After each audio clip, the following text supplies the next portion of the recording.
Selamlar Aygün xanım, xoş gördük sizi 3-cü videomuzda. Yeni gözəl bir mənzərədən bizi salamlayırsınız. Salamlar Aytən xanım. Mən də sizləri də salamlayıram. Bütün izləyicilərimizi də salamlayıram və ümid edirəm ki, ilk 2 videomuzu izləyiblər, əyləniblər, öyrəniblər ilk 2 videomuzdan və biz də bu gün 3-cü videomuzu çəkirik artıq. Yəni artıq YouTube-da 2 saatımız var. Bu da 3-cü saatımıza doğru gedirik. Başlamadan öncə birinci onu demək istəyirəm ki, indi bilənlər bilir, bilməyənlər üçün də deyək ki, bilirsiniz ki, biz Aytən xanımla eyni ölkələrdə yaşamırıq. Aytən xanım Bakıdan qoşulur. Mən də oturmuşam burada Varşavada, balkonumdan qoşuluram bu görüşə. Sizlər üçün təbii ki, gəlirik bir araya. Ona görə də mən istəyirəm ki, ara sıra kameraya da baxım, amma Aytən xanıma da baxım. Çünki hal-hazırda həmsöhbətim Aytən xanımdır və ümid edirəm ki, həm sizlərlə ara sıra göz təması quracağam, amma Aytən xanıma da istəyirəm ki, göz təması qurum. Çünki sizin də belə deyək, hər birinizin adından burada Aytən xanım bizimlə bərabərdir. Bax belə, əgər hər kəs hazırdırsa, mən də hazıram. Aytən xanım, başlayaq istəyirsiniz. Mən də hazıram, amma eyni zamanda biraz da həyəcanlıyam. Çünki bugün çox böyük bir mövzunu danışacağıq. Hansı ki, hamının belə bir anlıq eşidəndə nəfəsinin durduğu bir mövzu. Hansı mövzudur, nəyə görə bu mövzunu seçmişik? Biraz bizə aydınladın, zəhmət olmasam. Danışaq. Mövzumuz əslində biraz da çətin mövzudur. Mənim üçün də çətin oldu, düzünü desəm, bir araya toparlamaq. Çünki bu mövzudan bir 10 saat da danışmaq olar. Geniş mövzudur çünki. Amma bir balaca toparladıq. Amma düşünürəm ki, növbəti videolarda yenə qayıdarıq, fərqli formalarına. Bu dəfə daha ümumi bir formada danışacağıq bu mövzudan. Mövzumuz əslində hər kəsin demək olar ki, bu sıralar çox danışdığı, çox düşündüyü haqqında bir mövzudur. Biz bugün danışırıq karma və karmik döngülər mövzusundan. Və bir saat boyunca bu mövzunun əsas istiqamətlərindən danışacağıq. Amma istəyirəm ki, birinci qısa bir formada biz sizinlə danışaq ki, ümumiyyətlə bu karma nədir, karmik döngü nədir, biz bunu necə başa düşürük və həm spiritual tərəfdən baxaq. Çünki əslində karma deyəndə ağlımıza spiritual tərəf gəlir, amma tam da əslində çox da spiritual bir mövzu da deyil. Karma və karmik döngülər. Hər iki tərəfdən razısınızsa birinci baxaq məsələyə, aydınlaşdıraq, ondan sonra da davam edək bərabər. Yenə başlaya bilərik. Birinci gəlin baxaq karma nədir? Aha. Bəli. Birinci gəlin baxaq ümumiyyətlə karma nədir? Karma çox bəsit. Yəni bəsit formada desəm o nə əkərsən onu biçərsən prinsipidir. Yəni fərqi yoxdur. İnsanlar adətən karma deyəndə ağıllarına neqativ bir şeylər gəlir ki, ay falan kəsə pislik etdim, mənim də başıma gələcək. Yəni bu tərz, amma pozitiv karma deyə də bir şey var. Yəni biz nə əkərsən onu biçərsən prinsipində yaxşı bir şey də əkəndə yaxşı bir şey də götürürük. Yəni bunu da heç bir zaman yadlarından çıxartmasınlar karma söhbəti gedəndə. Karmik döngü nədir? Karmik döngü odur ki, biz yəni eyni formada, yəni elə bilin ki, bir qutunun içərisindəyik və biz anlamadan, fərqinə varmadan eyni hadisələri təkrar fərqli insanlarla, fərqli situasiyalarda, amma eyni hadisələri yaşayırıq. Bax, buna da biz karmik döngü deyirik. Hətta karmik döngünün belə əslində pozitivi və negativi olur, belə deyim. Çünki bəlkə mənim başıma, məsələn, insanlar bəzən inanırlar ki, filan kəsi görəndə həmişə günüm yaxşı keçir, tutaq ki, deyirəm. Başıma yaxşı bir şey gəlir. Belə baxsam, yəni bu belə bir karmik döngü ola bilər. Çünki yəni amma pozitiv şəkildə. Yəni gördüm sizi, deyirəm ki, gördümsə bugün Aytən xanımı, demək ki, nəsə yaxşı bir xəbər alacağam. Demək ki, burada da bir məsələn özümə bir pozitiv inancla bir pozitiv döngü yaratmışam. Amma biz əsasən təbii ki, bu işin negativ tərəfinə fokuslanırıq ki, nəyə görə biz bu negativ döngülərin içərisində qalırıq və əminəm ki, hər kəsin də bununla bağlı bir hekayəsi var, düzdür. Yəqin ki, sizin də var, mənim də var mütləq şəkildə. Burada hətta siz deyənə qədər, yəni pozitiv sözünü ifadə edənə qədər mənim də ağlımda birinci negativ tərəfləri canlanırdı. Düşünürdüm ki, yəni belə eşitmişik də daha çox bizə bədəllər ödədən bir şeydir, bizə yəni sanki cəzamızı verən bir şeydir, amma madəm pozitivi də var, onda məncə biraz daha dərinə getməyə dəyər. Bəs bu karma necə yaranır, bu döngüyə necə giririk, o haqda biraz danışaq istəsəz? Bəli. Gəlin 100% çox qəşəng sualdır. Yəni birinci baxaq ki, biz ümumiyyətlə bu karma necə yaranır, haralardan gəlir. Dediyim kimi, əslində bu karma deyəndə biz spiritual baxırıq məsələyə ki, karma, karmik döngülər, amma əslində artıq mən karmanı izah etdim. Dedim ki, spiritual tərəfdən bəli bu nə əkərsən onu biçərsən prinsipidir, amma hətta psixoloji tərəfdən belə baxsaq, məsələn, psixologiyada biz buna psixoloqlar deyək, necə ifadə edir bunu? Məsələn, təkrarlanan hərəkətlər, düzdür? Bizim təkrarlanan sxemlərimiz, məsələn, adətən biz bunu əlaqələndiririk uşaqlıq travmaları ilə, uşaqlıqda yaşanan hansısa hadisələrlə öyrəndiyimiz müəyyən davranış qəliblərini biz gəlib təkrarlayırıq. Eyni, yəni belə təkrar fərqli situasiyalarda və bu da bizi əslində gətirib yenə bir döngüyə salır, düzdür? Sadəcə spiritual baxımdan biz biraz daha geniş baxırıq mövzuya. Çünki psixoloji baxımdan baxanda biz bunu sadəcə əlaqələndiririk adətən uşaqlıq dövrümüzlə, yeniyetmə dövrümüzlə və s. Amma spiritual tərəfdən baxanda biraz mövzu genişlənməyə başlayır. Çünki spiritual tərəfdən baxsaq karmaya biz bu həyatda qazanırıq karmanı. Yəni bunu hər kəs yadda saxlasın ki, bizlər əslində hər dəqiqə ya ki yeni bir karma qazanırıq, ya da yeni bir karma ödəyirük. Yəni belə düşünün. Hər dəqiqə bu proses gedir. Ya bir şey qazanıram, ödəyirəm, qazanıram, ödəyirəm, geri alıram, təzədən verirəm. Bu şəkildə proses gedir. Yəni karmik sistemə inansaq bu şəkildə işləyir. Və karmik sistemdə insanlar bəli öz hal-hazırda yaşadıkları həyatlarında qazanırlar karmanı, birinci. İkinci şəkildə biz o zaman karma sisteminə inansaq, o zaman biz avtomatik olaraq reinkarnasiyaya da inanmalı oluruq. Çünki belə inanılır ki, biz keçmiş həyatlardan da gətiririk. Bu, yəni belə deyək, sanki universitetdə oxuyursunuz, birinci kursda bir dərsdən kəsildiniz, ikinci kursda 2 dərsdən kəsildiniz, üçüncü kursa gələndə o birinci, ikinci kursdakı dərsləri də təzədən keçməlisiniz, düzdür ki, bu məzun ola bilək. Və spiritual baxımdan da dünya bir təcrübə məkanı olduğuna görə biz deyirik ki, o zaman biz keçmiş həyatlarımızdan da müəyyən təcrübələri öyrənə bilmədiyimiz dərsləri belə deyək ki, özümüzə karma kimi gətiririk ki, bizim önümüzə təkrar çıxsın. Nə zamana qədər ki, mən onu necə deyərlər, anlayıram və onun belə deyək, bu döngünü bitirirəm. Yəni bir indiki həyatlar, bir keçmiş həyatlar. Daha sonra biraz da rəsmi böyüdürük biz.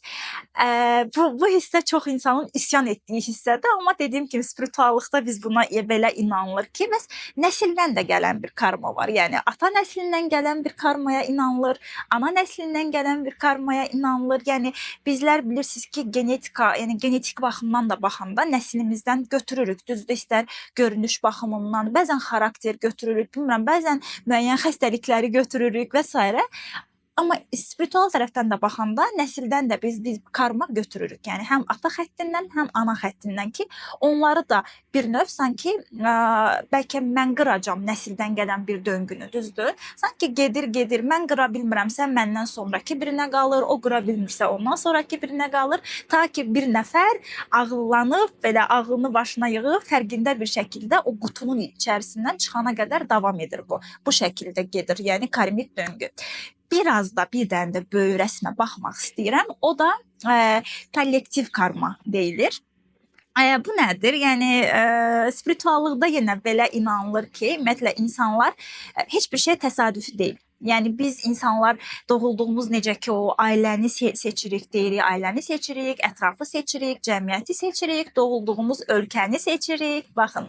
Və belə baxılır ki, yəni bir ruh düşünün. Bədəndə bir ruh var, düzdür. Yəni ruh çox belə bəsit formada desəm, elə düşünür ki, mənim üçün, mənim inkişafım üçün, mənim bu karmalarımı ödəyə bilməyim üçün ideal şərait hansı ölkədə yaranarsa, mən o ölkəyə gedim. Tutaq ki, mənim pulla bağlı karmam var. Mənim məsələn səbirli olmaqla bağlı bir karmam var. Bunu həmişə belə izah eləyirəm. Deyirəm ki, məsələn, mənə elə gəlir ki, səbirli olmaqla bağlı karması olan insanlar, bəli, Bakı şəhərində doğulmağa çox müsaitlər. Nəyə görə? Çünki Bakıda bir yerdən başqa yerə getmək görün nə qədər çətindir. Sürücüsənsə çox səbirli olmalısan. Təsəvvür edin ki, Bakıda taksi sürücüsünüz. Görün nə qədər səbirli olmalısınız ki, siz baxın, özünüzü nə qədər o baxımdan sakitləşdirməlisiniz ki, o yollarda siz o taksini sürərək pul qazanasınız. Düzdür? Demək ki, belə bir karmam olsa, məsələn, Bakıda doğulub və yaxud da nə bilim Hindistanda doğulmağım çox ideal olardı bu baxımından. Düzdür? Və yaxud da ki, məsələn, mən özümdən götürürəm, deyirəm ki, böyük ehtimal ki, mən keçmiş həyatlarımda çox hər yerə gecikən bir insan olmuşam deyə düşünürəm. Çünki mən elə bir ortam yoxdur ki, mən orada kimisə gözləməyim. Baxın, karmadır da. Mən əvvəllər çox əsəbləşirdim. İndi bir saat kimsə gecikir, deyirəm ki, ödəyirəm də, karma ödəyirəm, oturub gözləyirəm bunu. Yəni ortam belə yaranıb, mən də fikirləşirəm ki, bunu belə seçmişəm. Və bu şəkildə olanda inanın ki, qəribə bir formada həyat da çox rahatlaşır. Çünki deyirəm ki, yəqin ki, mən məsələn keçmiş həyatımda çox gecikmişəm ya da bəlkə bilmirəm, insanları qəbulumda gözlətmişəm, bilmirəm. Mən də bütün günü hara getsəm hamını gözləyirəm. Bilirəm ki, okeydir, eyb yoxdur. Yəni bu formada həyatda rahatlaşır. Yəni bu kiçikdən böyüyə, belə deyək, 4 formada düşünürəm ki, bəlkə biraz daha da dərinə getmək olur, amma bu video üçün bu qədər hissə bəsdir. Biz bu formada karma yaradırıq və yaranır bizim həyatlarımızda. Yəni ruhumuz əslində bilir hansı karmanı ödəmək üçün gəldiyini, harda doğulacağını ona uyğun seçir, bəlkə nəslini ona uyğun seçir, amma bəs biz necə bilərik? Yəni siz məsəl üçün deyirsiniz ki, başa düşəndən sonra ki, bu gözləmək sizin karmamızda həyatımız daha rahatlaşır. Biz həyatımızı necə rahatlaşdıra bilərik bunu anlayaraq? Bəli, yəni spiritual baxımdan baxanda ruh hər şeyi bilir, seçir, gəlir. Sadəcə belə deyək, bu da başqa bir bəlkə videonun mövzusu olar ki, yəni dünyaya gəlmək üçün belə baxır ki, spirituallıqda dünyaya gəlmək üçün, bədənlənmək üçün müəyyən qaydalar var və o qaydalardan biri də hər şeyi unutmalısan deyilir, yəni spiritual. Çünki unutmasam, xatırlasam, onsuz da bunun bir mənası olmur. Düzdür? Unudub gəlirəm və təkrar o xatırlama dönəmindən keçməliyəm mən. Və bu baxımdan da bəli, o karmalar, dərslər də mənim üçün, yəni etap əslində mənə xatırlatmaq üçündür. Yəni məni cəzalandırmaq deyil karmanın məqsədi. Aydınırmı? Yəni mənə sadəcə xatırlatmaqdır. Çünki dediyim kimi negativi də var bu işin, pozitivi də var, düzdür? Və mən təsəvvür edin ki, bir negativ bir döngümü bitirəndə, əslində onun pozitivinə keçəndə, o əziyyət çəkdiyim, mənə problem yaradan hər nə idisə, onun çox daha başlayıram müsbətini yaşamağa. Məsələn, tutaq ki, deyirəm, pul ilə bağlı yaşadığım problem, yaşadım. Bir nöqtədə öyrəndimmi problemlərimdən, o öyrənə gəldim, düzdür? Və artıq pul bilincim elə inkişaf edir ki, tutaq ki, ilk 3 biznesim batır. Məsələn, deyirəm, o karmaya görə, çünki orada hələ də pul bilincim yetəri qədər inkişaf etməyib, amma aldımmı dərslərimi? Əgər aldımsa təbii ki, almasam 50 biznesdə batacaq, fərqi yoxdur, amma aldımsa məsələn 4-cü biznesdə artıq tutaq ki, deyirəm, o pozitiv karma nədir? İlk 3 biznesdən aldığım dərslərlə 4-cü biznesimi elə qururam ki, artıq orada mən o səhvlərə yol vermirəm və mən nə edirəm? Karmanı pozitiv şəkildə təzədən həyatıma gətirirəm. Yəni artıq burada da pozitiv olur karma. Yəni əslində o hər neqativin də bir pozitiv tərəfi var. Və biz sadəcə pozitivə fokuslanmırıq, hər zaman o neqativdən qorxuruq ki, karma, neqativ, çox qorxuram və s. Düzdür? İndi siz sual verdiniz ki, bu karma necə belə deyək, necə bilə bilərəm ki, mənim hansı karmalarım var, düzdür? Bəli, bunu hamı bilmək istəyər əslində. Bunun fərqli yolları var təbii ki. Biraz belə deyim, mənim ən üstündə durduğum və dönə-dönə həmişə Telegramda da danışıram. Bu arada kimlərə ki bu mövzu çox maraqlıdır, mənim Telegram kanalımda axtarış yerində adi karma belə yazsanız, karma, neqativ döngülər və s. bir çox podkast izah çıxacaq ki, dinləyə bilərsiniz. Yəni orada əminəm ki, bir aşağı 1 saat yarım, 2 saata yaxın podkast var bu mövzuda, fərqli formalarda. Onu da dinləyə bilərsiniz. Amma biz belə baxaq ki, məsəl üçün, mən necə bilə bilərəm? Birinci qayda, mən bunu həmişə təkrar edirəm ki, fərqində olmaqdır. Nə yaşadığımı. Çünki ətrafınıza baxsanız, insanlar var ki, baxın, eyni məsələlərlə illərdir, 10 illərdir, 15 illərdir, 20 illərdir dönüb dolaşıb eyni məsələlərlə məşğuldur. Şikayət edir, bilmirəm, ağlayır, deyinir, amma heç bir formada fərqinə varmır ki, nə yaşayır o. Yəni bir gözünü açmır. Sanki bilirsiniz bu nəyə bənzəyir? Gözümü yummuşam. maşın sürürəm, hər dəfə də divara dəyirəm. Deyirəm ki, yenə divara dəydim, lənət olsun bu divara, lənət olsun bu maşına. Sonra qayıdıram, yenə göz yumulu şəkildə yenə sürürəm, yenə divara dəyəcəm, düzdür? Heç bir burada başqa bir şey, başqa bir ehtimal belə yoxdur. Birinci məsələ bir fərqinə varmaqdır, bir dərin bir nəfəs alıb bir həyata baxmaqdır ki, mən nə işlə məşğulam? Ümumiyyətlə nə gedir, nə baş verir mənim həyatımda. Onu baxın, o birinci etabı edən insanlar artıq fərqinə varır ki, aha, mən hansı döngülərdən keçirəm. Mən harda belə bir sual verə bilərsiniz özünüzə ki, mən hansı mövzularda gedib gəlib divara yapışıram. Başım gedir gəlir divara dəyir. Bu puldumu, bu sevgidimi ki, bunun haqqında da danışacağıq indi birazdan, düzdür? Bu birinci etapdır. Bunu yəni oturub nəfəs alıb bu haqqda düşünə bilməyən kimsə növbəti etapı ümumiyyətlə keçə bilmir onsuz da. Elə fikirləşin ki, o dediyim nümunə kimi gözü yumulu divara çırpılırsınız. Təzədən qayıdırsınız, yenə gözü yumulu maşını sürə-sürə yenə divara çırpılırsınız. Yəni burada başqa bir ehtimal yoxdur. Birinci fərqində oluruq. İndi ardayca tamam fərqinə vardım, baxdım həyatıma, dedim ki, aha, mənim döngülərim bu istiqamətlərdədir, təxmini. İndi məsələ bundan ibarətdir ki, mən təxmini tapmalıyam ki, bu karmalar mənə karma deyək, ya da döngü deyək. Mən bu döngüyə hansı şəkildə girmişəm, düzdür? Bunun üçün də bundan öncəki sualdakı o cavab hardan yaranır məsələsi və bu bəlli, ya mən bilirəm ki, avtomatik, yəni əgər təxmini səbəbini bilirəmsə, baxıram ki, məsələn, uşaq vaxtı, məsələn, mənim başıma falan hadisələr gəlib, tutaq ki, oradan bu döngüyə girmiş ola bilərəm. Və yaxud da mən hər kəsə məsləhət görürəm ki, bilirsiniz, proqramlarımda iştirak edənlərə, xüsusilə də məsələn münasibətlərlə bağlı proqramlarda mən həmişə nəsildən gələn qadınlar praktikasını həmişə etdirirəm. Üstünə də texnikamı verirəm həmişə proqram iştirakçılarına. Bunun səbəbi var. Artıq siz bilirsiniz çünki iştirak etmisiniz o proqramlarda, amma bunu demək olar ki, həmişə edirəm. Səbəbi nədir? Çünki biz balaca fərqinə varanda dedik ki, biz nəsildən də götürürük axı müəyyən karmalar və s. Biz baxırıq ki, aha, mən nəslində də hansısa döngüləri, təkrarlanan döngülər var bu mövzularda və mən də onu özümdən asılı olmadan təkrar edirəm. Məsələn, bir balaca araşdırıram, o praktikanı edəndə görürəm ki, bizim nəsildə, məsələn, deyirəm ki, mənim münasibətlərdə belə bir problemim var. Mən çox yük götürürəm üstümə. Çox belə qarşı tərəfin də məsuliyyətini yəni o erilləşmə deyirlər də, belə deyək, eril enerjiyə çox bürünürəm münasibətlərdə. İstər-istəməz qadınlığımı, dişiliyimi yaşaya bilmirəm. Hardan gəlmiş ola bilər mənə? Bir balaca baxıram ətrafa, baxıram ki, aha, məsələn, nəsildəki qadınlar, baxıram ki, nənəm erkən yaşda evlənib, 5-6 uşaq sahibi olub, həyat yoldaşını, yəni babamı çox erkən itirib və nə olub? Nənəm məsələn 5 uşaqla tək qaldığına görə əlbəttə ki, bütün bu yükü nənəm götürüb, düzdür? Çalışıb, vuruşub. Əlbəttə ki, bu qədər 5 uşağa baxmaq, keçmiş dövr, burada biz nə qədər dişilikdən danışa bilərik, düzdür? Bu qadın biz ha deyək ki, bəzənib, düzənib otursaydı, yəni mümkün deyil. Reallıq var, düzdür? İşləyib, çalışıb, 5 uşağına baxıb, istər-istəməz eril ruha bürünüb. Tamam, biraz da baxıram. Baxıram ki, nənəmin evində böyüyən, məsələn, 2 xalam ya da 2 bibim, fərqi yoxdur. Baxıram ki, xalam da nənəmdən bunu gördüyü üçün qərar verib ki, məsələn, nənəmə kömək etmək üçün 15 yaşında, 16 yaşında məktəbi buraxıb işləyib. Düşünürəm ki, bu hekayələr, yəni mən bu dəqiqə özümdən danışıram, amma belə baxsaq belə hər kəsin ailəsində tipik ola biləcəyi hekayələrdir.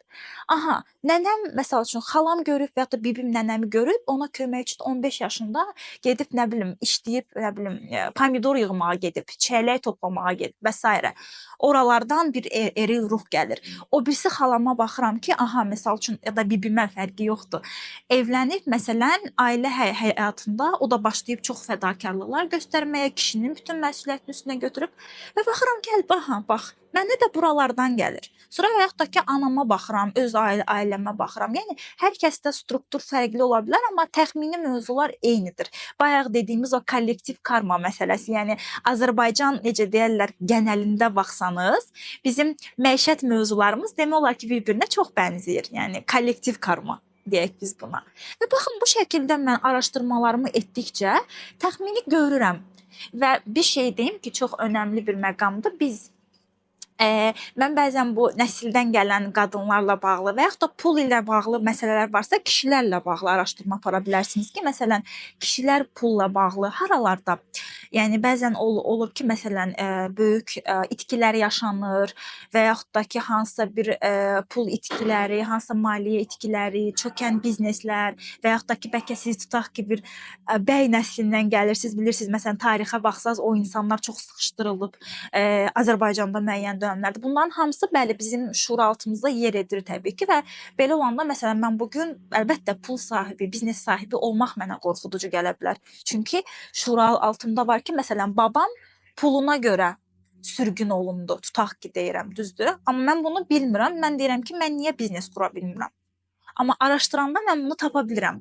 Aydındır bu döngüləri. Bax bu bir balaca çətin gəlir insanlara, amma onu demək istirdim ki, biz maraqlı bir formada o yola başlayanda, niyyət edib başlayanda ki, mən bilmək istəyirəm, sizə maraqlı formada başlayır məlumatlar oradan buradan gəlməyə. Belə oturub çay içən yerdə birdən-birə nənəniz, nə bilim, ananız durduq yerə bir hekayə danışır. Siz orada aydınlanırsınız ki, aha, bax tapdım sualımın cavabını. Çünki orada kainat sizə artıq kömək edir. Çünki siz orada belə deyək, niyyət edirsiniz bir növ ki, mən bilmək istəyirəm artıq. Düzdür? Belə. Son bir şey də var. Bilmirəm, bura qədər bir kommentiniz yoxdursa, son bir nöqtəni vurğulayacağam. Əslində dedikləriniz çox düzdür və o proqramlardan fərqlənməndən sonra da eyni hadisəni yaşamışdım ki, yəni gedib direkt sual verməkdənsə bu necə oldu, o necə oldu, yəni çox özüm dərinləmə analiz etməklə yanaşı, həm də belə həqiqətən niyyət eləyirsən öyrənməyə və doğrudan da birdən anam elə hekayə danışır ki, yəni o tamam başqa bir məqsəd üçün danışır, hansısa bir nəyisə xatırlamaq üçün, amma insan sanki bəlkə o hekayəni bugünə kimi də eşitmişik, o da ola bilər ki, bəlkə 5-6 dəfə də danışıb, amma biz oradakı o əsas məqamı qaçırmışıq, bizə lazım olan məqamı eşitməmişik. Ona görə artıq ondan sonra artıq fərqli qulaqla sanki dinləməyə başlayırsan o keçmişdən gələn hekayələri də ki, başa düşərsən ki, okey, sənə lazım olan cavab budur. Yəni o fərqindəlik yaranandan sonra gələn eşitdiyin hər şeyi artıq fərqində şəkildə analiz etməyə başlayırsan deyə doğrudan da bu kömək olur. Yəni yaşayan bir kimi də bunu təsdiqləyirəm. Sadəcə bunlar insandan biraz artıq əmək tələb edən şeylərdir. Bəlkə bunun daha bir rahat üsul da varmı karmanı öyrənmək üçün? Siz necə bir üsul, texnika və yaxud da hansısa bir metod varmı? Onu da bölüşsəz. Bəli. Onu da deyim. Birinci onu deyim ki, bu arada bəli, çox doğru vurğuladınız. Dedim axı birinci mərhələ fərqində olmaqdır. Çünki fərqində olmadan bu mərhələyə gələ bilmirik. Çünki bəlkə də o hekayəni 500 dəfə eşitmisiniz. 500 dəfə ananız, xalanız dolma bükəndə danışıblar. Amma o fərqində deyiləm də, yəni məsəl üçün mənə o bilirsiniz çatmır. Həqiqətən yəni mənim özümdə də bu çox olub. Yəni yanımda bir şey 10 dəfə danışılıb, mən onu əsla yəni mənə o çatmayıb. Amma mən artıq onun fərqində olanda ya yadıma düşüb ki, aha, bax mənim yanımda bu danışılmışdı. Və yaxud da ki, artıq 11-ci dəfə yanımda danışılıb, onda diqqətlə dinləmişəm ki, aha, bax buradakı hekayənin bir ucu da mənə toxunur, aydındır. İndi asan yol nədir? Asan yolda dediyim kimi insanlar asan yolları çox sevirlər. Mən baxmayaraq ki, mən asan yolları çox sevmirəm. Bilənlər bilir ki, belə dərin xoşlayıram ki, bir işi qazaq tökək, amma varsa bəli istifadə də edə bilərik, amma yenə də fərqindəlik olmadan olmaz. Bunu deyirəm təkrar üstünə basa-basa. Digər bir yol nədir? Karmalar barədə daha biraz yəni öyrənmənin bəli, numeroloji analizlərdir. Mən həmişə deyirəm, yəni sırf numerologiya öyrənməyimin məqsədi ilə buydu. Çünki orada rəqəmlər vasitəsilə də biz bir çox şeyi özümüz barədə əslində aydınlaşdıra bilirik.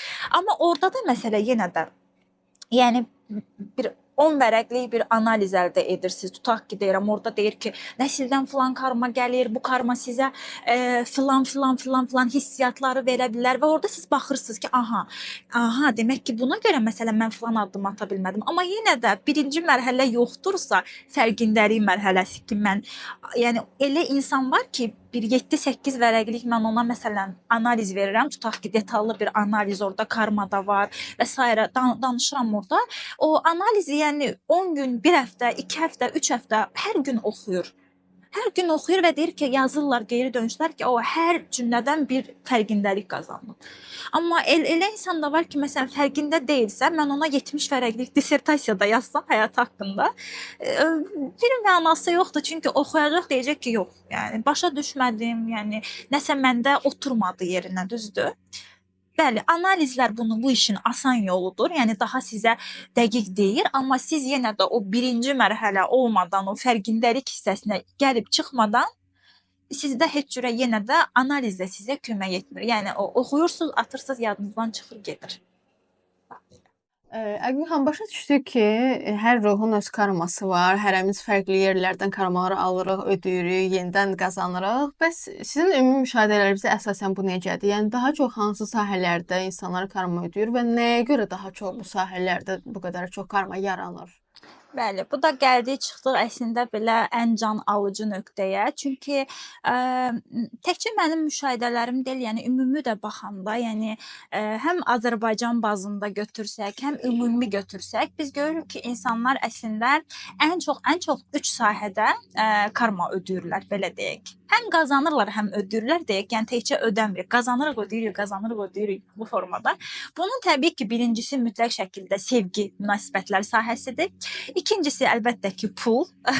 Hər kəs danışır bu barədə. Üçüncüsü də təəssüflər olsun ki, sağlamlıq sahəsidir. Yəni sağlamlıqla bağlı da insanlar ciddi karmalar ödəyirlər. Yəni dünyada belə deyim, mən ümumi danışıram hal-hazırda təbii ki. Amma daha başqa sahələrdə çoxdur. Amma dediyim kimi ən belə top sevgi, münasibətlər, pul və sağlamlıq sahələridir. İstəyirsinizsə bir qısaca da olsa baxaq bu sahələrə. Birincisi sevgi sahəsindən başlayaq ki, nəyə görə insanlar sevgi və münasibətlərdə çox karma ödəyirlər bu barədə? Çünki bilirsiniz necədir? Geniş rəsmə baxaq. Yəni biz dedik ki, bir bədən var, içində bir ruh var, düzdür? Dedik ki, ruh dünyaya onsuz da elə bunun üçün gəlir ki, yəni biz ruh nə istəyir? Təkamül istəyir. Təkamül üçün deyir ki, mənə dərslər lazımdır. Düzdür, oturduğu yerdə ruh təkamül edə bilməz. Deyir ki, mənə dərs lazımdır. İndi baxırıq ki, dünyada, baxın, dünya deyib adlandırdığımız bu məkanda yerdə bir insanın həyatında, insan həyatında bu ən önəmli faktorlar nələrdir? İnsanın ən təbii ehtiyacı nədir? Hamı nə istəyir? Sevgi. Düzdür, insanın ən təbii ehtiyacı doğulduğu andan etibarən insan övladı sevgiyə möhtacdır. Yəni baxın, müqayisə edin, yəni heyvanlarda, bitkilər heç biri insan qədər möhtac doğulmur, düzdür? Hətta mən keçən dəfələrdə bir belə Instagramda gözümə bir post dəymişdi ki, bir alim əslində lingvistika ilə bağlı bir araşdırma aparmaq istəyir. Ona maraqlı gəlir ki, körpələr eyni otaqda, yəni doğulan kimi eyni otağa qoyulsun və aylarla, illərlə onlarla kimsə ünsiyyət qurmasın, sıfır kontaktla. Bu körpələr öz aralarında bir belə deyək, hansısa bir dil formalaşdıracaqlarmı, nə olacaq? Yəni tamamilə lingvistik yönündən bir araşdırma aparmaq istəyir və bilirsinizmi nəticə nə olur? Həmin o körpələrin heç biri 1 yaşına qədər çatmır. Hamısı tələf olur. Və bunun da səbəbi, yəni bir növ lingvistik səbəblərdən başlayan araşdırma tamam fərqli bir istiqamətə dönür. Səbəbi olur ki, o körpələrə sadəcə qida verilir və həmin o qidanı verən tibb bacıları belə onlarla heç bir kontakt qurmur. Yəni körpələr əslində sevgisizlikdən tələf olurlar. Baxın. Demək ki, insanın yəni xəmrində var bu sevgi və hər birimizin də fərqi yoxdur. Sevgi ehtiyacı, həm sevmək, həm sevilmək ehtiyacı var. Yəni təkcə sevmək ehtiyacım yoxdur, sevilmək ehtiyacım yoxdur. Hər ikisi var. Və buna görə də baxın, bir ruh təsəvvür edin. Yəni gəlirəm dünyaya, buradakı ən təbii insan ehtiyacı sevməkdir. Demək ki, bir çox dərsi də mən elə bu istiqamətlərdə alsam, çünki ehtiyac budur, buna ehtiyac var, buna qarşı istək var.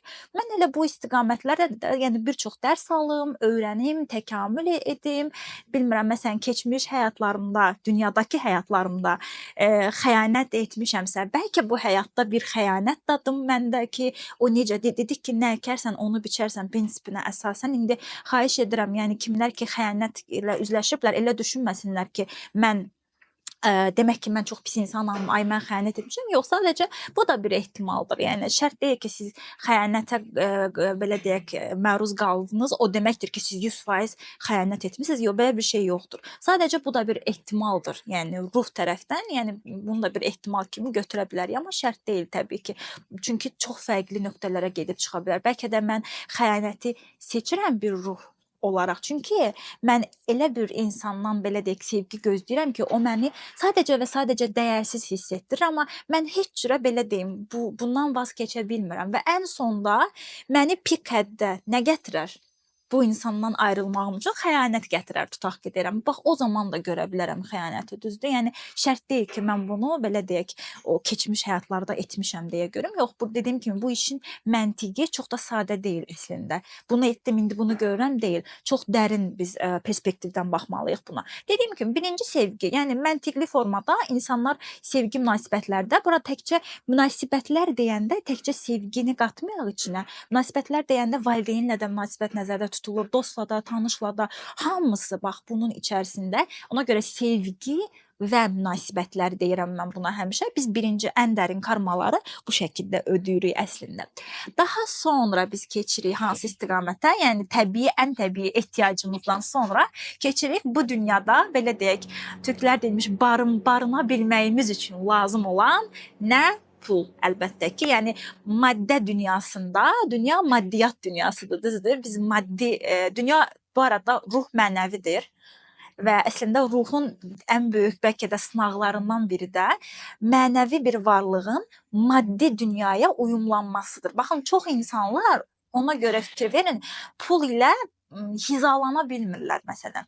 Çünki həqiqətən də dərinə gedəndə mənəvi bir varlıq olan ruha pul çoxdan məntiqli gəlmir. Yəni mən pul üçün nə bilim saatlarla işləyim, yüksək vəzifələrə qalxım. Ruh üçün bu belə deyim təkamüldə dərinə baxanda, mənəvi baxımdan pul önəmli deyildir. Ona görə məsələn biz görürük ki, insanlar mənəviyyat çox yüksəldikcə, yəni artıq belə deyək, o müəyyən levellər aşdıqca görürsüz ki, tamamilə imtina edirlər maddiyyatdan və daha get-gedə sanki sıyrılır maddi dünyadan. Amma bunu unutmamalıyıq ki, onsuz da ruhun məqsədi bu dünyaya gələndə o prosesdən keçib sıyrılmaqdır. Biz birbaşa əlimizi, ayağımızı çəkə bilmərik. Baxın, yəni biz o topu görməliyik. Baxın, topu görməliyik ondan sonra. Yəni heç pulum olmadan, çox bir şey demək istəyirəm, heç pulum olmadan zənginlikdən imtina etmək çox asandır. Nəyə görə? Çünki mən heç bilmirəm ki, o necə bir şey deyirəm ki, mənə lazım deyil. Amma onu dadandan sonra, baxın, dadandan sonra o pul ilə bir şeylər etmək, nə bilim, onun ilə istər fərqi yoxdur, xeyriyyəçilik və s. nümunə kimi deyirəm. Amma o mərhələləri keçəndən sonra belə hələ də mənəviyyatı yüksək bir insan olaraq qalmaq, baxın, əsas nədir? Əsas challenge budur, düzdür? Olmayan bir şeyimlə mən challenge olunmuram onsuzla. Ya onun yoxluğuyla mən bir yol keçirəm, ona çatma yolu, ya da o mənə verilir həqiqətən də və onun məndə varlığı ilə mən bir yol keçirəm, baxın. Və hər ikisi də ruhsal baxımdan baxsaq, bəli, təkamül baxımından baxsaq çox idealdır. Çünki dediyim kimi mənəvi varlıq olan ruh maddə dünyasında maddiyyatla sınanır. Hər formada, ya yoxluğu ilə maddiyyatın, ya da varlığı ilə. Bu da yəni idealdır. Yəni mən də belə deyim, bu dəqiqə ruhsal olaraq düşünsəm ki, özümə hansı dərsləri verim? Bəli, deyərəm ki, bunu eləyim. Məsələn, bəlkə də insan olaraq deyirəm ki, ay biznes batırmaq nə pis hissdir, amma ruh olaraq deyirəm ki, mənim üçün önəmli olan oradan nədir? Hansı dərsləri almağımdır, düzdür? O zaman bəli, pulla da çox sınanıram. Və təbii ki, dediyim kimi, üçüncü də sağlamlıq mövzularıdır. Sağlamlıq mövzuları bunu iki yerə bölmək olar. Daha kiçik, belə deyək, sağlamlıqla bağlı problemlər, yəni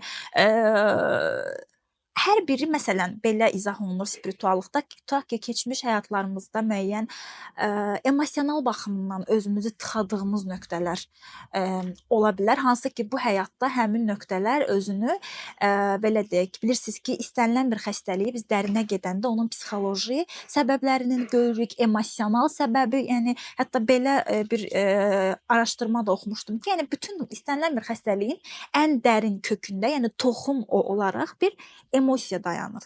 Yəni o sonrakı o bütün o fiziki və s. göstəricilər həmin o emosiyanın üstündə qurulur, düzdür? Və əgər məsələn keçmiş həyatlarımda məndə o bastırılmış emosiya tutaq ki, nə bilim sinəmdə məsələn tutaq ki, ürəyimə çox təzyiq göstərmişəm, bir şeyləri ürəyimə çox atmışam. Bəli, bu həyatda məsələn ola bilər ki, ürəyimlə bağlı bir sıxıntı yaşayıram məsələn. Sadəcə bir nümunə kimi deyirəm bunu. Və yaxud da ki, biraz daha ağır formasında spirituallıqda belə inanılır ki, daha dərin ruhlar, daha belə deyək, təkamül mərhələlərində çox daha irəli getmiş ruhlar özləri istəyərək də özlərinə müəyyən mənada belə deyək, sağlamlıqla bağlı problemləri seçir, hətta deyilir. Çünki belə deyək, ağır müəyyən bir karmaları bu formada ödəmək istəyir. Aydındır, amma dediyim kimi sağlamlıq da kiçik və ya böyük fərqi yoxdur. Bu da müəyyən formada ruhun təkamülü üçün gərəkli olan dərsləri, yəni ruh nəyə qərar veribsə, o formada da gedir burada. Yaman fikrə getdi, sizə buradan baxıram. Çox, yəni hamısını bəlkə yaşamış biri olaraq ona görə bəlkə özümdə də düşündüm. Hətta sizin belə bir sözünüz də ağlıma gəldi ki, demişdiniz ki, insana həyat uşaqlıqda valideynlərlə sınayır, daha sonra sevdiyi insanla və bir müddətdən sonra başa düşməyəndə artıq sağlamlığını, xüsusilə bu sağlamlıq mövzusunda yəqin ki 40-50 yaşlarında və s. çox ətrafımda insan var ki, o yaşlarda həqiqətən bəlkə o vaxta kimi nəyisə görməzdən gələ biliblər, amma artıq sağlamlıq elə bir mövzudur ki, artıq görməzdən gəlməyin mümkün olmadığı bir mövzudur. Yəni bəlkə sevgini, pulsuzluğu və s.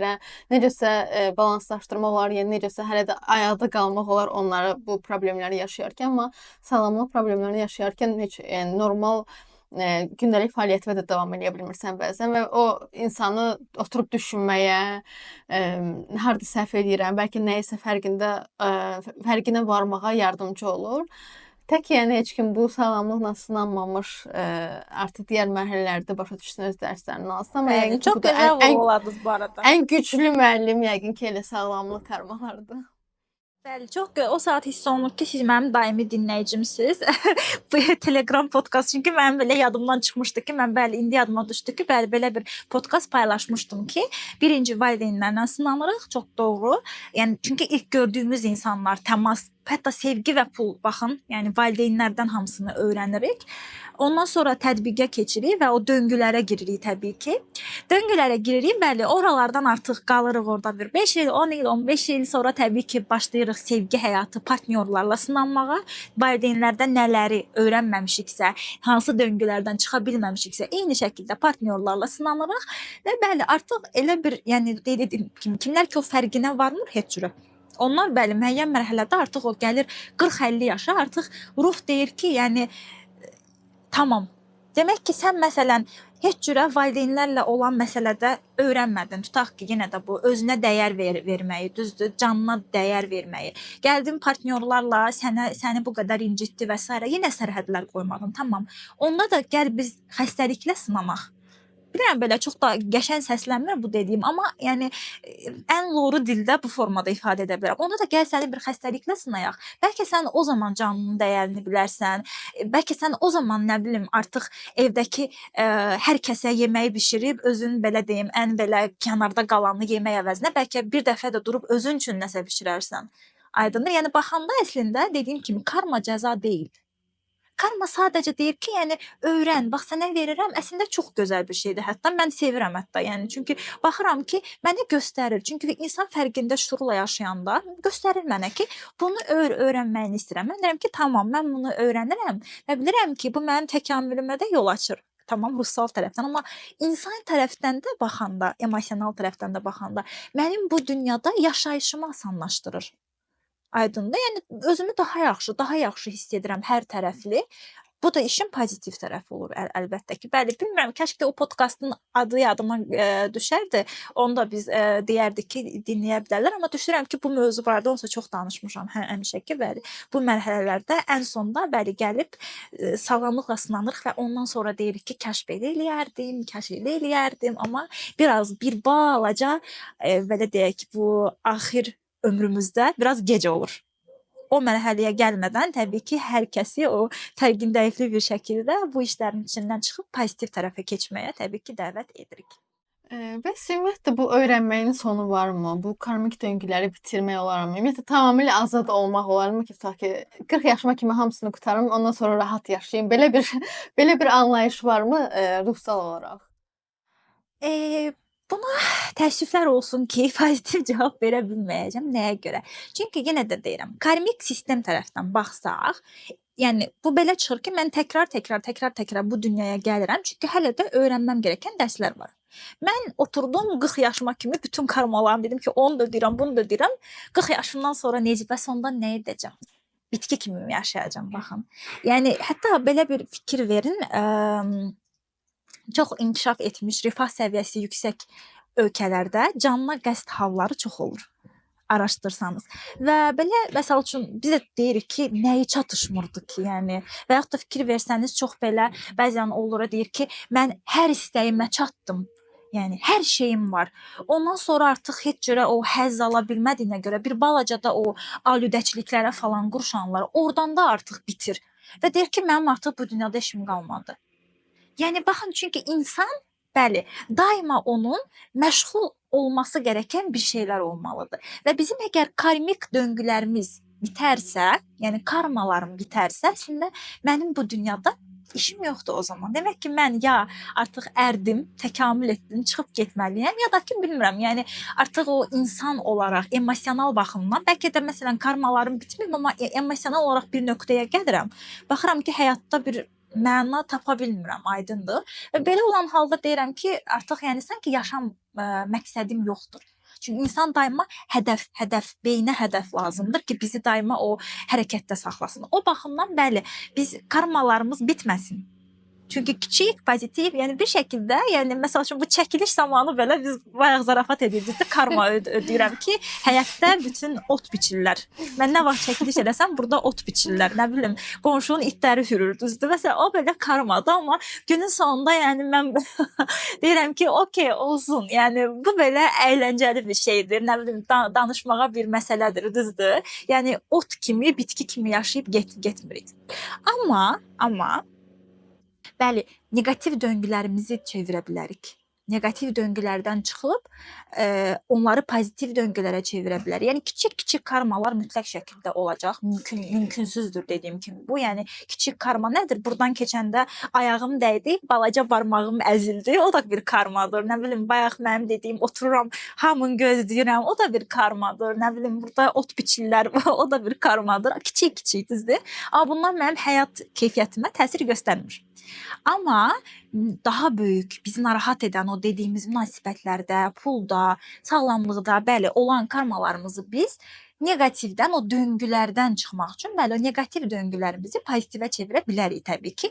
Amma onun üçün də dediyim kimi bir sxem verə bilərəm. Bilirsiniz, mən sevirəm ki, sxem konkret ki, bunları et. İşin düzələcək, amma bunun üçün də bir balaca tərpənmək lazımdır. İndidən deyim. Əgər tərpənməyə hazırsınızsa, sxemi verə bilərəm. Yəni, yəqin ki, birinci addım bayaq da dediyimiz kimi fərqinə varmaq olacaq. Zaten bu kanalda olan, yəni özünün inkişaf yoluna baş qoymuş hər kəs artıq o fərqindəliyin ki, ilk addımını da atmağa hazırdır. Fərqində ondan sonra nə edə bilərik ki, biraz daha bizə həyat rahat gəlsin. Daha siz dediyiniz kimi, yəni bəzən gülüb keçə bilək, bəzən anladığımız şeyi bizim həyatımızı rahatlaşdırması üçün istifadə edək. Bunun belə qısa texnikalar, siz demiş, sxemləri nələrdirsə onları paylaşmağınızı istəyirdik. Bəli, yəni dediyim kimi, fərqinə varmırsınızsa söndürün videonu, bağlayın, çıxın gedin. Onsuz da yəni onsuz da düşünürəm ki, fərqinə varmayan insanlar heç bu videonu da izləmir böyük ehtimal ki, çünki onların alanına da girə bilmirik. Yəni düzdür? Yəni bu söhbət məcbur da saxlayıb ki, bax, mümkün yoxdur, baxmayacaq. Çünki hələ ki alanında deyilik, yəni eyni frekansda deyilik, belə deyim. Yəqin ki, artıq bu videonu izləyənlər o fərqindəlik mərhələsində olan insanlardır deyə düşünürəm mən. Bəli, vardıq fərqinə ki, bu yaşayıram, indi nə etməliyəm sualı gəlir, düzdür? Birinci mərhələdə baxın, vardım fərqinə buradan öncəki söhbətlərdə danışdığımız o etaplardan keçdim. Baxdım ki, təxmini haralardan gəlib məndə bu neqativ döngülər yaranıb, düzdür? İndi deyirəm ki, nə etməliyəm? Birinci mərhələdə biz qəbul etməliyik. Qəbul etmək bilirsiniz nədir? Qəbul etmək demək, burada bağışlamaqda deyirik biz buna. Amma bağışlamaq dediyim, yəni sizə məsəl üçün çox əzab vermiş bir insanı gedib qucaqlayıb, tamam sən mənim dostumsan, kankamsan demək deyil, okey? Qəbul etmək əslində biz çox zaman düşünürük ki, biz qarşı tərəfi özümüz üçün bağışladıq, amma əslində onun üçün etdik, amma əslində özümüz üçün edirik. Düzdür? Yəni mən bir şeyi qəbullanmaq demək, qəbullanmağın növbəti mərhələsi buraxmaq deməkdir. Qəbullanmamış buraxa bilmirəm. Baxın, bu çox önəmli bir şeydir. Yəni məsələn deyirəm, tutaq ki, bir var ki, elə insanlar var ki, baxırsan ki, 15 il öncə bir hadisə olub. Bu gün də salam verirsən, o hadisənin detallarına qədər elə sənlə danışır. Görürsən ki, yəni bu insan hələ də onu necə belə tutub, yəni yapışıb ondan, bütün emosiyalar diri. Yəni qəbullanışdan biz burada danışa bilirik. Sorsan deyir ki, qəbullandım, Allahın ümidində buraxdım. Yox, qəbullansaydım bu dəqiqə bundan danışmazdın onsuz da. Düzdür? Yəni qəbullanış nədir? Mən demirəm ki, kim mənə nə edib, yaxşı edib. Yox, o deyil. Qəbullanış odur ki, tamam, bax, o da yenə fərqindəlik tələb edir, dərin fərqindəlik ki, mənə filan şey oldu, amma mən filan şeydən də filan şeyi öyrəndim. Qəbullanış bax budur əslində. Yəni məsələn mən bunu həmişə nümunə gətirirəm. Telegramda da bir neçə dəfə podkastlarda vurğulamışam ki, yəni mən həmişə deyirdim ki, məsələn tutaq ki, mənim anam mənə çox sərbəstlik verirdi müəyyən mövzularda. Yəni ki, belə qarışmırdı işimə çox. Və mən də həmişə baxın, bir insan, yəni belə deyim, problem axtarırsa hər formada axtarır da, düzdür? Yəni rahatlıq verəndə də problemdir, verməyəndə də problemdir. Problem istəyən həmişə tapır olsa. Mən də deyirdim ki, məsələn, başqa qızların anaları belə qızlarının hər şeyinə qarışırlar, geyiminə, hər şey. Mənim anam baxmır, yox. Mənim anam niyə maraqlanmır və s. Amma bilirsiniz, illər keçir üstündən. Baxıram ki, o məni sərbəst buraxmasaydı, mən heç vaxt nə bilim, o zaman necə cəsarət göstərib məsələn 17-18 yaşımdan işləməyə başlaya bilərdim. Eyni vaxtda necə yerdə işləyəcəkdim, necə xaricə köçəcəkdim tək öz başıma, kimsəm yoxkən. Nə bilim, necə filan şeylər eləyə. Baxıram ki, bunların hamısının kökü gedib ora çıxır ki, hansı ki 10-cu sinifdə, 11-ci sinifdə isyan eləyirəm, 1-ci kursda isyan eləyirəm ki, hər kəsin filan şeyi anası eləyir, mən bunu özüm tək eləyirəm. Yəni belə olmaz. Üsyan eləyirəm. Amma baxıram ki, əlaqəni quranda görürəm ki, orada olan məsələlər mənim bugünümə xidmət edir, düzdür? Və yaxud da ki, münasibətdə deyirəm, bayaqki nümunə, xəyanət yaşadım. Bütün gün də deyirəm ki, nə bilim, lənət olsun o filan kəsə, mənə belə elədi, anası belə elədi, atası belə elədi, o belə elədi. Okey, bunları bildik, yaxşı. Amma gəl baxaq, sən buradan nə öyrəndin? Yəni bir şey öyrənmədinsə heç, onsuz da gedib gəlib bir xəyanət, bu gün sevgili xəyanəti görəcəksən, sabah işdə xəyanət, dost xəyanəti görəcəksən. Əvvəl axır yenə gələcək başına. Amma baxıram nə öyrəndim? Baxıram ki, aha, məsələn, öyrəndim ki, bayaqki məsələ özümə daha çox dəyər verməyi öyrəndim. Nə bilim, sərhədlərimi çəkməyi öyrəndim. Nəsə öyrəndim. Tamam, qəbullanıram. Bizi ən çox incidən insanlar karma tərəfdən baxanda, karmik ən çox incidən insanlar bizim əslində ən böyük mentorlarımızdır və əslində ruhsal tərəfdən baxanda ən çox təşəkkür etməmiz gərəkən insanlardır. Yəni insan zehnimizə bu biraz çox da məntiqli gəlməsə də, ruhsal tərəfdən, yəni ruhun belə ən çox sevdiyi insanlar onlardır. Hətta bilirsiniz ki, biz danışmışdıq ruhsal kontraktlar barədə də fərqindəmən proqramında. Yəni o mövzuda, bu da biraz ayrı mövzudur, amma oraya qədər gedir, çıxır hətta. Yəni bilənlər təxmini bildi ki, ruhsal kontraktlarımız da olur bizim bu insanlarla. Yəni qəbul edirəm, almam gerəkən dərsləri. Aydındırmı? Bu işin birinci tərəfi. Və ondan sonra ancaq buraxa bilərəm. Qəbul etmədiyim heç nəyi buraxa bilmərəm. Bunu yəni heç bir zaman unutmayın. Yəni qəbul etdim, o emosiya hər şeydir. Ondan sonra buraxıram. Baxın, buraxmaq sizə həmçinin sağlamlıq tərəfdən də fayda verir. Çünki buraxmadığım hər emosiya məndə harasa oturacaq. Nə bilim, qadınlarda gəlir çanağa oturur. Fikir verin, məsələn, çox stres yaşayan qadınların sonradan mütləq şəkildə qadınsal problemləri çox çıxır, düzdür. Və yaxud da ki, ürəyəmi oturur, bilmirəm, gözüm zəifləyir. Bir şəkildə mənim bir emosiya bədənimdə əgər buraxmıramsa, bir yerə oturmalıdır bu. Bir yer tapmalıdır özümə. Amma buraxdımsa, dərsimi aldım, o bir halallaşmaq məsələsi var bizim dinimizdə də. Yəni səninki məndə, mənimki məndə, səninki səndə. Təşəkkür edirəm hər şeyə görə. Haqqımız bir-birimizə halal olsun. Bitdi, getdi. Bax, öyrəndik, bitirdik. Buraxdım. Ancaq bu şəkildə o köhnə döngünü biz bitiririk orada. Və bu olur işin 50%. Bura qədər tükəndik, yəni buraxdıqdı. Dedik ki, aha, amma orada köhnə dəftəri bağladım. İndi sıra nədədir? Yeni dəftər açmalıyam, düzdür? İndi yeni dəftər açanda dedim kimi işin 50% getdi. Yeni dəftəri açdım, düzdür? İndi burada mən yeni bir inanc formalaşdı. Artıq nə istədiyimi bilirəm. Tutaq ki, deyirəm ki, artıq məsələn münasibətsə deyirəm ki, artıq münasibətlərdə dəyər görmək istəyirəm. Yəni qarşı tərəfdən filan şeyləri artıq bilirəm nə istədiyimi. Yeni inancım da hazırdır. Aha, indi kainat deyir ki, tamam, dəftəri açdın. Amma o dəftərə yazılar yazılması üçün mən səni nə etməliyəm? Həm ruh deyir, həm mən səni test etməliyəm. Görüm sən hələ də o köhnə qutuya sadiqsən.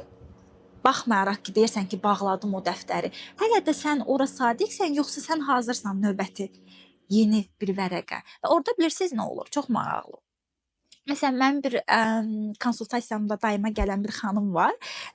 Özündən də icazə almışam. Dedim ki, sizin nümunəni verəcəm bu dəfə. Onun məsələn problemi nədir? O daima uzaq məsafə münasibətlərinə bir formada girir. Yəni həmişə tanış olur, nə bilim, bəy xaricə köçür, tanış olur, adam xaricdə yaşayır. Heç cürə nə bilim başqa rayonda yaşayır. Heç cürə eyni yerdə olmur. Yəni deyirəm ki, heç olmasa aramızda nə bilim bir minimum, maksimum 10 kilometr olsun da. Yəni ondan çox yox deyir, alınmır heç cürə. Belə bir döngünün içərisində təbii ki, birinci fərqinə vardıq ki, döngü hardan gəlir? Baxdıq ki, atası ilə olan o uzaq məsafə münasibətindən və əslində necə, yəni ata daima Rusiyada yaşayıb, yəni o münasibətin eynisini də çox detala girmirəm, kopyalayır sevgi münasibətlərində. Yəni kənardan sevilməyə öyrəşib. Amma şuurlu şəkildə deyir ki, mən istəyirəm axı, yəni burada olsun. Amma şuur altında sevgi necə təhlükəsizdir? O şəkildə ki, kənardadır, uzaqdadır, fiziki kontakt yoxdur və s. Və biz fərqinə vardıq və s. İndi yeni səhifə açanda mən ona dedim ki, bax dedim, indi biz fərqinə də vardıq. Həmişə bu xəbərdarlığı edirəm. Test gəlsə bax da, yəni özündür ki, tamam. Sonra üstündən bir ay keçdi. Mən Səbinə xanıma yazıblar, bizim əməkdaşıma ki, bəs Aygün xanıma deyin ki, mən bir nəfərlə tanış oldum, çox bəyəndim də, yəni inanılmaz dərəcədə, amma Türkiyədə yaşayır. Mən də demişdim, yəni bu çünki şaşmır, bu bir sistemdir, yəni bu mənim belə deyim, uzaq görənliyim falan deyil, bu bir riyaziyyatdır, yəni yoxlayıb, test var burada mütləq. Türkiyədə yaşayır, deyir, amma artıq başa düşürəm, yəni ki, bəli. Məsələn, burada problem yoxdur, biz demirik, o bəy pisdir, yox. Deyirəm ki, tamam, biz nə danışdıq, sən nə istəyirdin? Uzaq məsafə istəmirəm, düzdür? O zaman nədir burada məsələ? Sən deyirsən ki, ya mən gəlirəm Türkiyədə yaşamağa, işimi Türkiyəyə köçürdürsən. Ya bu adam Azərbaycana gəlməlidir. Bakıda yaşamağa başlamalıdır. Bu şəkildə münasibət başlaya bilər. Sərhəddimi bu şəkildə qoyuram. Və yaxud da deyirəm ki, yox. Mən uzaq məsafə, mən artıq nə istədiyimi bilirəm, mən yaxın məsafə münasibəti istəyirəm. Mənim sevdiyim adam məndən eyni şəhərdə olsun istəyirəm. Tamam? Və bu şəkildə mən bilmirəm o söhbətin axırı nə oldu, yol hara getdi, amma burdan yəni məsələmiz o deyil də, məsələmiz odur ki, test mütləq şəkildə gəlir. Və yaxud da siz məsələn hamıya borc verən bir insansınız, pulla bağlı nümunə verim. Hamıya borc verirsiniz də. Məsələn məndə bu var idi çox. Mən birinci tapıram ki, mən niyə hamıya borc verirəm? Niyə sevirəm mən bunu? Düzdür? Məsələn mən tapdım ki, okey, mən bunu edirəm çünki özümü daha dəyərli hiss edirəm o zaman. O dəyərsizlikdən belə deyək, tətiklənir məndə. Borc verəndə istər-istəməz fikir verin. Borc verdiyiniz insan sizə qarşı bir minnətdarlıq duyur. Yəni siz onun gözündə bir dəyərə minirsiniz. Mən də belə paylaya gedirdim. İllərlə belə yaşamışam. Amma fərqinə varandan sonra dedim ki, tamam. Vardım fərqinə, araşdırdım. İndi yeni inanclarımı formalaşdırdım ki, yəni kiməsə borc vermək məni dəyərli etmir.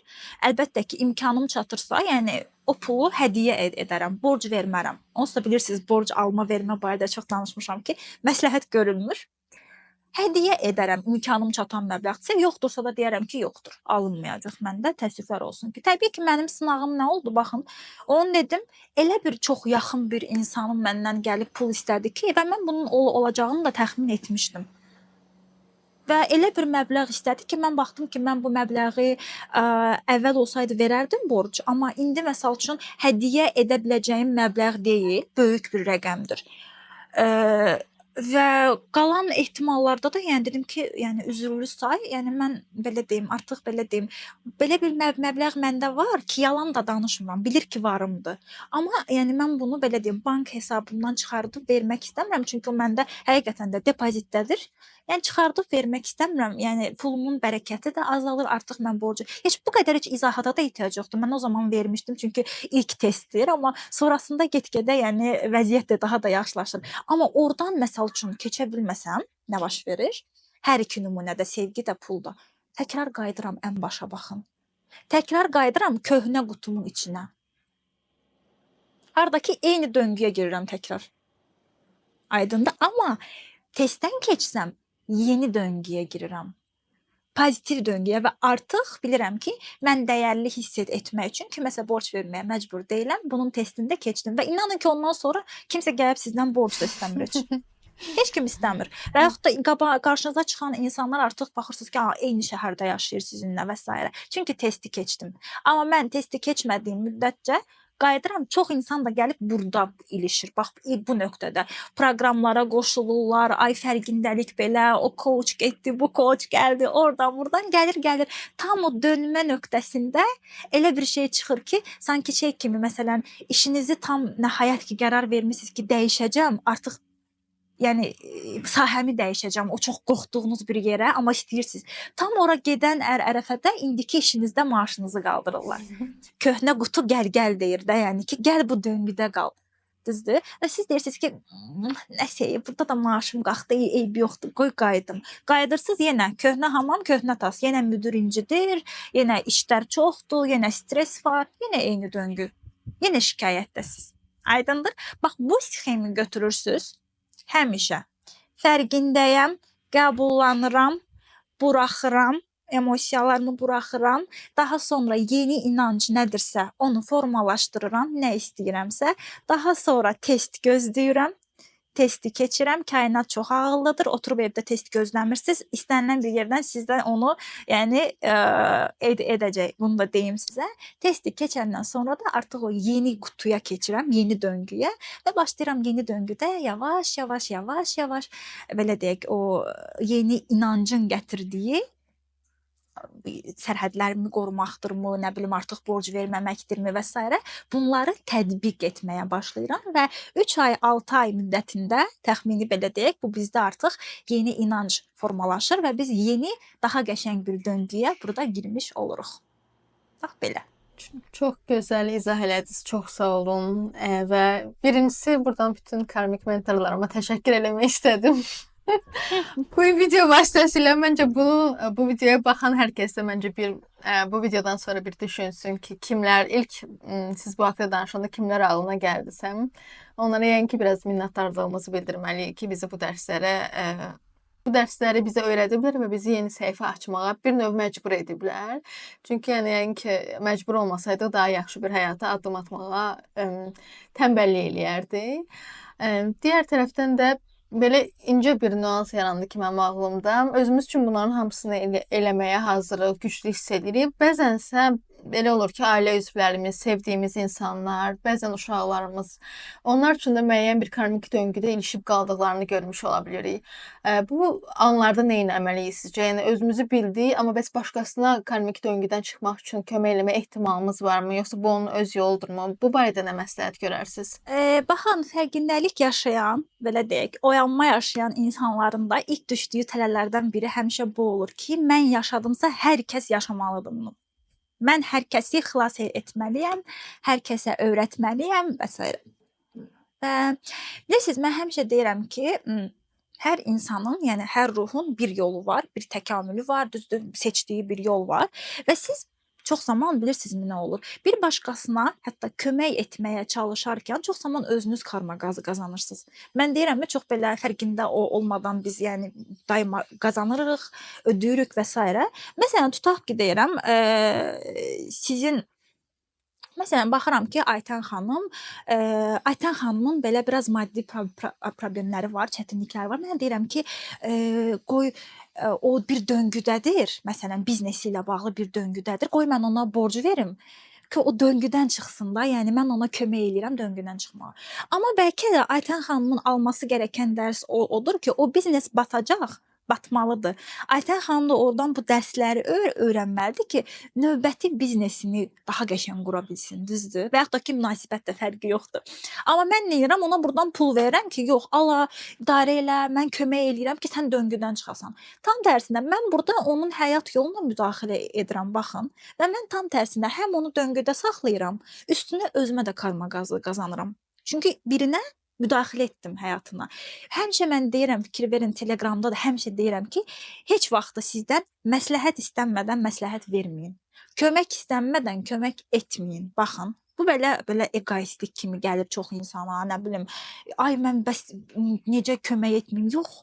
Kömək istənmədən etmirsiniz. Məsləhət istənilmədən vermirsiniz. Çünki başqa insanların həyat yoluna hörmətlə yanaşmalıyıq. Çünki onun ruhunun başqa bir, yəni məsəl üçün bir dəfə mənə çox gözəl bir sual gəlmişdi ki, bəs məsələn mən tutaq ki, yolda görürəm əlil bir insan, nə bilim fiziki qüsurlu bir insan, ona çox acıyıram, çox pis oluram onların yerinə. Çünki biz podkastda danışmışdım bu barədə, belə bir sual gəlmişdi mənə ki, yəni onda siz deyirsiniz ki, biz yəni necə deyim, daş ürəkli mi olaq? Deyirəm ki, yox, burada daş ürəklikdən söhbət getmir ki. Sən bilmirsən, bəlkə də məsələn o insan ruhsal tərəfdən bu belədir. O xəstəliklə, o fiziki qüsurla, nə bilim, hansısa bir ağır bir karmasını ödəyir. Amma sən ona orada imkan vermirsən. Yəni o səndən kömək istəsə, bəli, sən əlindən gələn bir kömək varsa, onu edə bilərsən. Bu problem yoxdur. Amma o səndən heç nə istəmir. Bəzi insanlar var, məsələn, Avropada çoxdur bu, Almaniyada və s. Dövlət onlara evlə təmin edir, aylıq pulda verir ki, küçədə yaşama. Bu insanlar yenə küçəyə qayıdırlar. Çoxdur Almaniyada gedib araşdıra bilərsiniz. Dövlət onları evlə təmin edir, aylıq bir məbləğ də verir ki, gəl evdə yaşa. O deyir ki, yox, mən istəmirəm. Tam tərsinə dövlət ora aparır, onlar qaçır gedir. Baxın, yəni burada əslində dövlət güya ki, yaxşı bir müdaxilə etmək istəyir, amma sən bilmirsən, bəlkə də o insan ya fərqində bir şəkildə, ya da fərqində olmadan bir karma ödəyir özü üçün və biz bunu heç vaxt bilə bilmərik. Ona görə də bəli, yaxınlarımızı sevirik, hər birimiz istəyərik ki, ailəmiz, dostumuz, sevdiklərimiz və s. biz bir şeyi öyrəndik, bir şeyin yolunu tapdıq, onlar da tapsın. Amma biz bunu onlara müdaxilə edərək edə bilmərik. Məsələn, mən burada bir video çəkirəm sizlə bərabər, düzdür? Bu videonu insanlar öz iradələri ilə açıb izləyənlər fərqindəlik yaşayacaq. Amma mən bu videonu götürüb gəl sən canım, ay qohumum, ay tanışım, nə olar, qurban olun. Bax, mən burada bir saat danışıram, ödənişsiz danışıram, çox dəyərli məlumatlar verirəm. Nə olar, sən bunu dinlə demirəm. Paylaşıram ki, belə bir şey var. Düzdür? İstəyən gəlsin, baxsın. Çünki bəlkə mənim indi danışdığımı o indi yox, 5 il sonra öyrənməlidir. Ona görə də, bəli, bu tələyə hamımız düşmüşük vaxtında. Yenə də düşəcəyik də ki, mən bildim, o da bilsin. Mən bildim, övladım da bilsin. Baxın, amma çalışın ki, hər zaman kömək istəndimi edin, məsləhət istəndim verin, amma heç bir zaman başqasını da belə deyək, öz yolunuza salmağa çalışmayın. Çünki onun da fərqli başqa bir yolu var hər zaman. Çox sağ olun İza. Çünki yəqin ki, bu fərqindəlik yoluna çıxmış hər kəsin ilk elədiyi şeydir ki, birinci anama deyim, filan şey buna görə olurmuş, atam filan şeyi buna görə eləyirmiş. Yəqin ki, ailə üzvlərindən başlayırıq bəzən dəyişməyə çalışmağa, ya onları da izah eləməyə çalışmağa, amma siz demiş, yəni hər kəs öz zamanında başa düşsə yaxşıdır və yaxud da bəlkə heç başa düşməsə onun üçün daha yaxşıdır, onun həyatı üçün. Əslində suallarım bitdi. Bu videoya başlayanda fikirləşirdim ki, biraz həyəcanlı, müəyyən qədər belə stressli bir mövzu olacaq. Amma indi karma haqqında çox pozitiv fikirləşirəm. Onu qucaqlamaq istəyirəm bütün karmalarımı. Ümid edirəm ki, izləyicilər də eyni qədər belə rahatlanmış, yəni qorxmuş deyil də, yəni mən bunu bacaracam inancına sahib olanlar mənim kimi bu videodan sonra. Sizə də çox sağ olun ki, bu mövzunu, bu qədər ağır bir mövzunu əslində bizə bu qədər yüngül formada izah eləyə bildiniz. Növbəti videolarda görüşərik. Çox sağ olun. Təşəkkür edirəm. Mən də ümid edirəm ki, hər kəs belə dediyim ki, mövzu ağır mövzudur biraz, amma çalışdım ki, bacardığım qədər onu belə rahat formada çatdıraq. Amma qısa mövzu deyil bu arada, uzun bir mövzudur və düşünürəm ki, o qədər artıq mövzu söz vermişik, 2 video çəkmişik, 3-cüdə artıq 50 dənə mövzu var ağlımda. İnşallah belə deyək, kainat bizə zaman versin, vaxt versin, imkan versin, fürsətlər versin. Biz də bütün bildiklərimizi belə qəşəng formada paylaşaq sizlərlə. Ümid edirəm ki, zövq aldınız videodan. Təşəkkür edirəm Aytən xanım bugün məni dinlədiyiniz üçün və hər birinizlə də növbəti videoda görüşmək ümidi ilə.